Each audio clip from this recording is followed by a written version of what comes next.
18 மாத காலமாக எனது அதிருப்தியை தலைமையிடம் வெளிப்படுத்தி வந்தேன் என்று தற்பொழுது அண்ணாமலை செய்தியாளர்களுக்கு பேட்டி அளித்திருக்கிறார். இதுகுறித்த கூடுதல் விவரங்களுடன் செய்தியாளர் ராஜேஷ் இணைப்பில் உள்ளார்.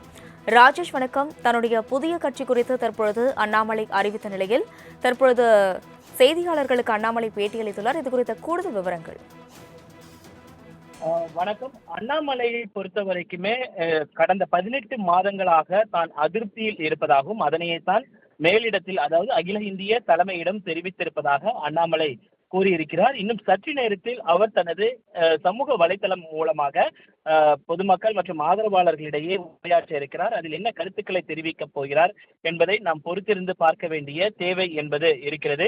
தேசிய கட்சிகள் தமிழ்நாட்டினுடைய நலன்களை புரிந்து கொள்ளவில்லை என்ற குற்றச்சாட்டை அவர் முன்வைத்திருக்கிறார். 18 மாத காலமாக எனது அதிருப்தியை நான் தலைமையிடம் வெளிப்படுத்தி வந்தேன் என்று அவர் தெரிவித்திருக்கிறார். கிட்டத்தட்ட 2025 சட்டமன்ற 2025ஆம் ஆண்டு அவர் தமிழக பாஜகவினுடைய தலைவராக பொறுப்பேற்றார். சரியாக ஏப்ரல் மாதம் அவர் பொறுப்பேற்றதிலிருந்து பல்வேறு நடவடிக்கைகள் அவர் தொடர்ச்சியாக ஈடுபட்டு இருந்தார்.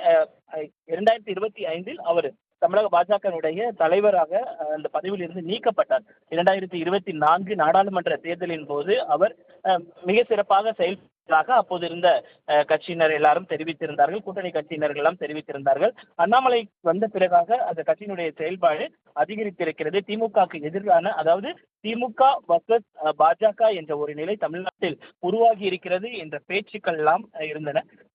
அதே நேரத்தில் பாஜகவினுடைய அந்த கூட்டணி தர்மம், கூட்டணி நிலைப்பாடு என்பது 2026 சட்டமன்ற தேர்தலை ஒட்டி இருந்ததன் காரணமாக 2025ஆம் ஆண்டு அண்ணாமலை ராஜினாமா செய்ய வேண்டிய ஒரு சூழல் என்பது ஏற்பட்டது. அவருடைய அந்த பதவி என்பது பறிக்கப்பட்டது. அதனைத் தொடர்ந்து அவர் தொடர்ச்சியாக அமைதியாக இருந்த போதிலும் பல்வேறு கருத்துக்களை அவர் தெரிவித்து வந்தார். குறிப்பாக அதிமுகவுடனான அந்த கூட்டணி நிலைப்பாடு குறித்தெல்லாம் அவர் கருத்து தெரிவித்திருந்தார். இருந்த போதிலும் அகில இந்திய தலைமைக்கும் அவருடைய அந்த கருத்துக்கள் தெரிவிக்கப்பட்டிருந்தது. ஆனால் அதனை கேட்பதற்கு அவர்கள் தயாராக இல்லை என்பதைதான் தற்பொழுது தன்னுடைய பேட்டியின் வாயிலாக அவர் தெரிவித்திருக்கிறார்.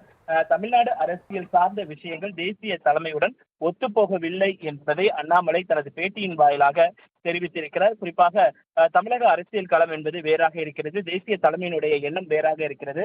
குறிப்பாக அண்ணாமலை மீதாக இருக்கக்கூடிய குற்றச்சாட்டுகள் என்பது மூத்த தலைவர்களாக இருப்பவர்கள் தொடர்ச்சியாக அண்ணாமலை மீது குற்றச்சாட்டுகளை முன்வைத்திருந்தார்கள். அந்த குற்றச்சாட்டுகளின் அடிப்படையில் தான் ஒருபுறம் கூட்டணி, இன்னொருபுறம் இவர்களுடைய குற்றச்சாட்டின் காரணமாக அண்ணாமலை அவருடைய பதவி என்பது பறிக்கப்பட்டது. இதிலிருந்தே அவர் அதிருப்தியே இருந்தார்.